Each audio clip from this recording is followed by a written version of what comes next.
Okay, so in this video, I want to end the story with the money and the slavery thing, why it's slavery now, and how it finally took effect to everybody, and blah blah blah. So, Social Security's been passed. That was the end game, was give you a number to number you and make sure your children are numbered.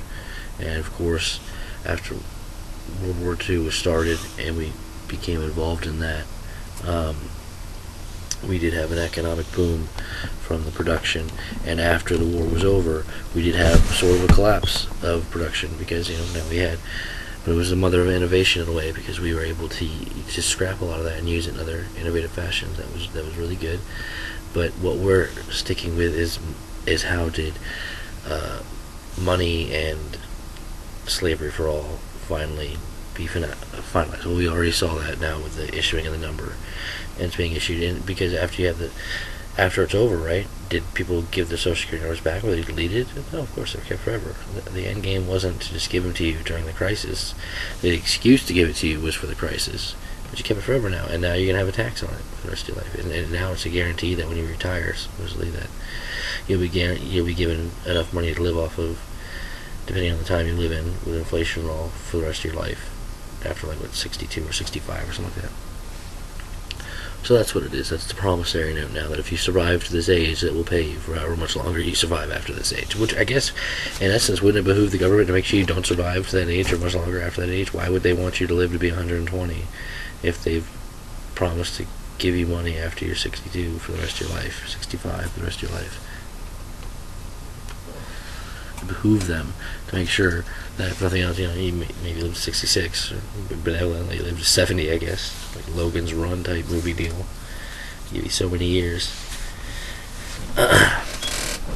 So, where does money end now? How does it come to fruition? Because there's no much more reason to talk about money. We already know it's worthless now. It's not even based on anything. 1964 has come around. The dollars come back down in price again because, again, we've already back the currency and stuff. We know it's all about taking numbers. It's all about mathematics because you want to know the formula of what you have to work with and so how you can distribute and protect power. Now everybody's got a Social Security number and everybody's being numbered. You've already numbered all the people.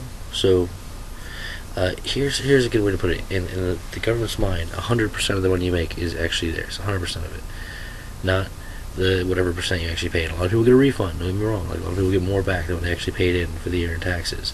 And I'm not saying that's wrong or okay. It's not my business to say that. I don't make the policy on it. But what I am saying is that everyone's been numbered, and that in the government's mind, all of the money that you reported making should technically be theirs, and they just give you deductions that bring it down to that amount. Here's a good example. So during the war effort, in the 1940s, you could ask Ronald Reagan, one or two, presidents, everybody says, besides Donald Trump, all the other presidents put up their tax records and stuff for their life and for their earlier years. Well, look up Ronald Reagan's when he was an actor during World War II. He made the hundreds of thousands and millions of dollars you talk about where he got rich and stuff from. Remember, they were charged a 75+% tax bracket. So, yeah, he made $100,000, 75% of that was taxes. I think it gave... I'm tired, so I don't have Google in front of me at the moment. But if I could get 100% accurate, I want to say even reports as high as 93% of your gross income would be taxed. And so $100,000 in that bracket, maybe that's why movie stars and stuff got paid so much in the beginning, because 93% of it had to go to the government anyway. It was 75% of it had to go to the government in taxes anyway. It wouldn't behoove you to make any money in this country, because if you made any money, you had to give a majority of it back to the government just because you made it. So that's where, again, the final nail in the coffin is for slavery, for making everyone slaves to the currency, back the entire world with it. The entire free world, I guess, as you want to call it, first world nations. And it kind of brings us in the present. You take us off the gold standard, now it's just confidence. So we can do all the gold and silver, do whatever you want with it now. I guess it's worthless when it comes to the currency portion of it. Wouldn't back any of it. And even that's going to change, because since we've already put our confidence in it, how much of a leap is it to go to digital? Why would we have to look at the currency then? If we already just put confidence and faith in the fact that it exists, do we even have to look at it? And that's a very, very funny way of looking at it, because We are proclaiming unto you Christ, who is alive, that you can't see. You have to put faith in, and God, who you can't see, you have to put faith in. And you're saying, I can't put faith in something I can't see, and yet you have money and put your faith in it and are willing to give it up and put it in digital form, in credit card or whatever, Bitcoin, whatever you want to do for digital form, and say, I don't want to have to see it anymore, but I'll just believe and have faith that it exists and will do what it's supposed to do for me.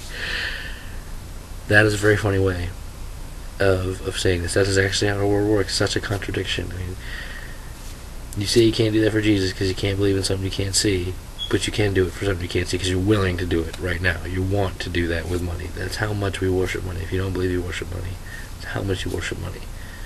That's the matrix. That's the sleeping part of it. That's where you're sleeping. Like, you have to wake up to how much you really, to realize what you're worshiping, how much you're really worshiping it, and why you need to give it up, to stop, to, if nothing else, realize that it's an illusion of power right now, because it is an illusion of power, because it's based off of matrix. It's based off of everyone being asleep and just accepting this on faith for this. And you're waking up from it. So you can still affect change in what's going on with everyone else being asleep in a good way once you realize the power and capability of it. So I'm not saying if you have lots of money, just throw it out the window, start burning it, do whatever you gotta do, flush it down the toilet because it's worthless. I'm not saying that. I'm just saying realize the power it has right now, present, and start using it to affect that power and change, because you don't have much time to do otherwise. If you want to hoard it and stockpile it, there's not much time left to do that. Then it's going to be worthless. Remember, the price of stock is only good until the bubble bursts, and there's a great big bubble coming. Like when catastrophe strikes, when the tribulation starts and stuff like that, which is coming soon to a theater near you. And if you really want to look for something, be like, man, some big things are happening in the world right now. President Trump just officially sided with Israel that Jerusalem is their capital and we'll be moving our embassy there, which is a very, very big thing. That is not really being talked about so much. It was talked about big for a couple of days and then blazed over. And two, that they're talking about that there's going to be a temple built. That could possibly be in the future. I mean, it's all about geography, man. They got it wrong where the temple's supposed to go. If they got it wrong, they've got it right. They're really close. They're right there. They just got it wrong. Just a little bit. And so it all is going to... You're going to see. And guess what? They got a really, really, really wealthy backer who just proclaimed that that capital is their capital, and so rightfully whatever they want to do with that property, they should have the right to do. And so, yeah, they're gonna do what they want to do, and they got the official back and blessing of the United States of America, right? That's cool. Nothing against that, but that's a big thing happening that you should be paying attention to. Why Exodus protocols are necessary. Like, get your things in order. If you have money and power and stuff, wake up, realize what's going on, and effectively use it. So I said, stuff I'm wearing right now, you might notice it's the same thing. This is 3 days now. It's been cleaned. I know it's been cleaned. But it's the same thing, because I don't own anything. Like, you gotta learn to give it up. You gotta learn to get rid of it and start surviving. And it's not that hard to survive. And it's not like living in rags or anything. It's not hard to just survive. You just understand the power you have, use the power you have to affect change for good. That's all you gotta do. Don't just throw your money down the drain or whatever. Just affect for good, because there's not a lot of time left and you want to use it for good. So use it for good. That's what we want to wake you up from. So if anything else from these videos, just wake up from the illusion that money is power. It's not power. It's an illusion. It's a form of bondage and slavery that everyone is a part of now, because Abraham Lincoln did not free the slaves. He made slavery free. And that's how things, if you always, as a joke in modern day, they always talk about how law is written in such a way that only people with like a 16-year education degree can actually read it and understand it. And that's on purpose, right? They wrote it that way on purpose so that you can read it, and that whatever you can get out of it, you think you're getting out of it, you're not actually getting out of it, because you're only getting half the words, and that could be half the words in the exact wrong interpretation, because you don't know what the other half of the words are. You just don't know. You're just guessing off the half the words you do have. And so that's how crazy this is getting. And it's on purpose, because people like me, it was our job to make that happen. And that's why I feel like I need to do this and get this out, as much rambling as it seems, because you guys need to know this. This is on purpose. People are doing this in reality, and something is coming big. And if you don't believe me, you want to need, okay, I see that no one really cares about what's going on, like this guy is just crazy, whatever, so he doesn't know what's actually happening. He's just talking about things in the past and don't have anything to believe in it. Well, why don't you look for this? The next thing that's going to happen, a big world event that's going to happen, because it is going to be like a stumbling block for the world. It is going to change things. It's going to change the game, and not for the good. It's going to change the good for some people. For some people, if you're on that side, this video is not going to be. You're not going to care because you're on that side. So, but for a lot of you, it is going to change dramatically your whole worldview and your whole ability to do anything in this world, if you even live in this world anymore. And that is the utter destruction of Damascus and Syria. Syria right now is in civil war. We already know that. And it is a proxy war for both Russia, who is not communist, by the way, just Russia, and America, who are backing two different sects in the fight. And there's actually more than two in the fight. There's like 3 or 4. But Russia has backed the president who is in power, Bashar al-Assad. Bashar al-Assad, I think that's how you pronounce his name. And America is backing the rebels. And of course, they're both fighting ISIS and other random sects that are rising up. Because it is all about religious views in this matter. So, if we're like a religion is pacifistic in nature, and Christianity is the violent religion in the world, well, look no further than these countries to see differently. Very much, in fact, these countries are fighting directly over their specific beliefs in a religious matter. And that is a stumbling block for the entire world, because it's much like how World War I started. World War I started because of a stupid assassination. It should have never grown to what it was. It was a localized event, but it was people were already wanting to fight because they had something to prove, and that was just the spark that ignited the fuse that actually set off World War I. And this is the spark that ignites the fuse that lights off what you could consider, I guess, the final conflicts. But yeah, you want to see something to finally believe what I'm saying is true? Look for that very, very soon coming. And when you see that, know that time is really short when we come to that point. I've been saying time is short now. Time is really short. And I won't be broadcasting from this very much longer. You won't be seeing this in very much longer. You'll be seeing me very differently because I am building stuff. I just can't show it to you because it's not finished. When it is finished, you're going to see it. It's a lot different than what you're seeing here. So please understand, time is getting shorter. That's why I just want to talk to you about these things and get this information out there. I want to let you know that I do know certain things because it's been given to me to know, just like it's been given to other people to know certain things that are expressing it to you, that you see in these other videos you watch, be it through knowledge they got through books, or knowledge they got through study, or knowledge they got through prayer, or knowledge they got through divine inspiration, knowledge they got through wherever. They're expressing you opinions and the facts as they see from the inspiration they were given. And that's all I'm doing to you as well. I can only go off of my life experiences and what I've done so far, and I can tell you that I've worked doing some really crazy stuff, and I know projects that are on the way, and I know proxies, false flags, you want to call that, all that good stuff. Damascus is the stumbling block, and I don't mean Damascus is going to get attacked, because Damascus is going to get attacked all the time.